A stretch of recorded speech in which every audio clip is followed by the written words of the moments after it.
ভালোবাসা কি হারাম আমি যদি মেয়ের সাথে দেখা না করে ভালোবাসি?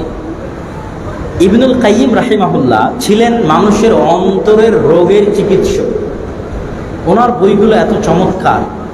উনি লিখছেন যে মানুষের অন্তরে একসাথে বেশি ভালোবাসা একমাত্র একজনের জন্যই সম্ভব।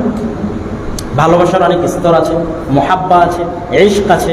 আর ইবনুল কাইয়িম লিখেছেন পৃথিবীতে আর যাকেই মানুষ ভালোবাসবে এই ভালোবাসা মানুষকে গোলাম বানাবে। ইবনুল কাইয়িম লিখেছেন আমি যদি আমার সন্তানকে খুব বেশি ভালোবাসি সন্তানের গোলাম হয়ে যাব। আমি যদি আমার স্ত্রীকে খুব বেশি ভালোবাসি আর গোলাম হয়ে যাব, বুঝতে না বুঝতে গোলাম হয়ে যাব।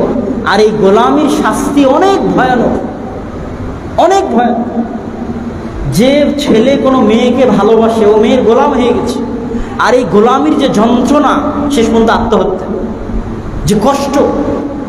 ওই যে বলে না যে ছ্যাঁকা খাওয়া এটা শাস্তি, আল্লাহর আযাব। কিসের আযাব? গোলামির আযাব। তুমি একটা মেয়ের গোলামি বরণ করে নিয়েছো, তার আযাব তোমার অন্তরকে আল্লাহ দিচ্ছে। ইবনুল কাইয়িম লিখেছেন যে মানুষ পৃথিবীতে যা কিছু ভালোবাসবে প্রত্যেকটাই তার জন্য শাস্তি হয়ে অবতীর্ণ হবে। যদি মালকে ভালোবাসে, খুব বেশি মাল টাকাকে ভালোবাসে, তাহলে 1 লাখ টাকা হারিয়ে গেলে এমন কষ্ট হবে হার্ট ফেল করে দুনিয়া থেকে চলে যাবে। এসি রুমে আছে তাও কপাল ঘামছে, ঘুম হয়। এটা কি আযাব নয়? আযাব। কিসের আযাব? টাকার গোলামির আযাব। ইবনুল কাইয়িম বলছে একমাত্র যেই ভালোবাসা মানুষকে সব গোলামি, সব দাসত্ব থেকে মুক্তি দেয় সেটা হচ্ছে আল্লাহর ভালোবাসা। কার ভালোবাসা?